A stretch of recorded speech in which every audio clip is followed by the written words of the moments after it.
At this point in my life, I work out of a small shop. It may not look small on camera, but trust me, it's small. I can deny it no longer. I am small. It is a single car garage, and I am loaded both sides with tools with my main table saw in the center. I'm always looking for more space, but I also know that every square inch matters in a shop this size. So in today's video, I'll show you how I added this folding workstation to the end of my outfeed table. It sets up incredibly fast, super stable. It's a great place to design and do layout work for any of the DIY projects we're working on. It's incredibly sturdy.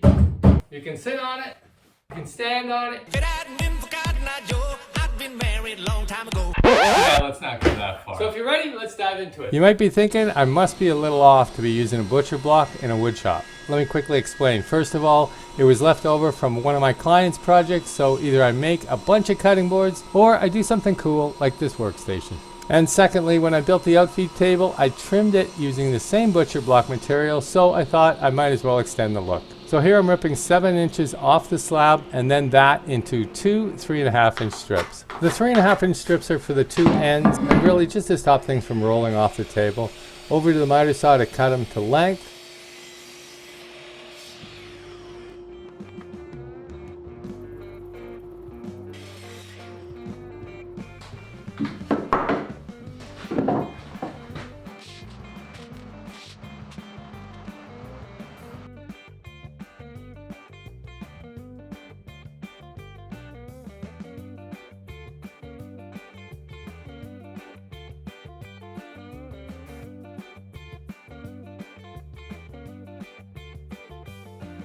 So I came across this piano hinge that was in my storage here. I don't know whether the weight of this top can be supported off of a piano hinge. It looks to be a little wider than a typical piano hinge, but not too sure. I did pick up some larger screws, number 4 1-inch screws. So we're gonna give it a try and see if that hinge is enough.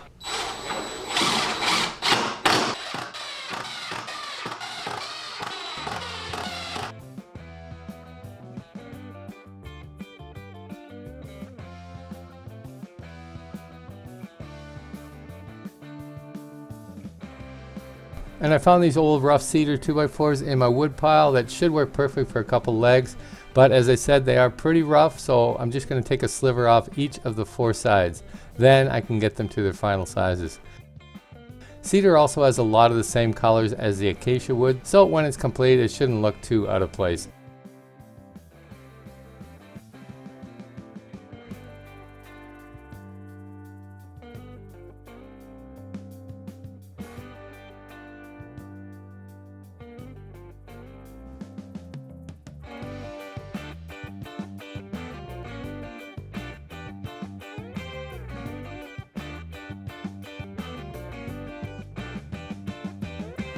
Now the only thing I had in my shop tall enough was my shop stool, so I used that to get the table as level as possible so I could get a measurement from the ground to the underside of the table to get the exact leg size.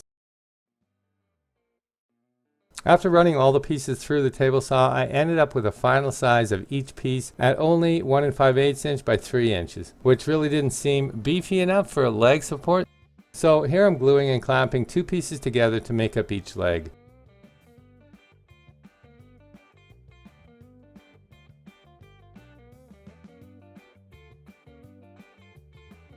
Then once again running each edge through the saw.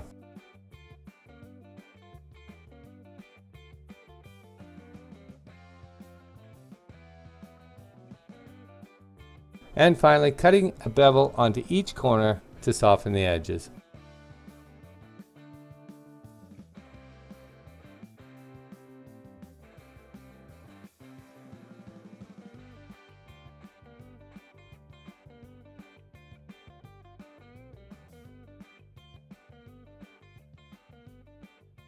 Now before installing the legs, I'm just going to round over the bottom edge to each of the leading edges, simply to prevent tear out during setup and takedown movements. Acacia wood is known for its durability and aesthetic appeal, and it has some amazing tones that, when enhanced, really show its true beauty. It was originally founded in Africa and later in Australia. Ancient Egyptians even used it to build their temples and tombs. I'm applying a very light natural stain to pull out some of those amazing colors, and for the final finish, 2 coats of clear polyurethane.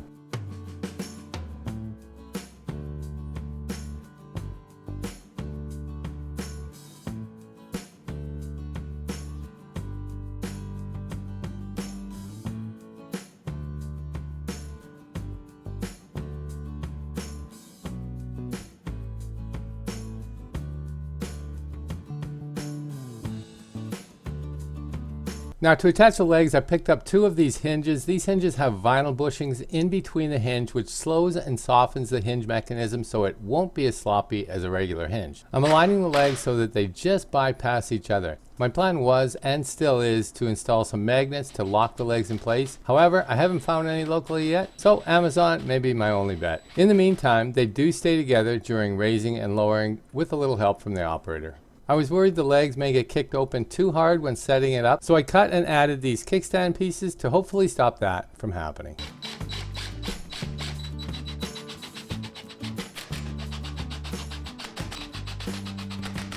So this turned out better than I expected.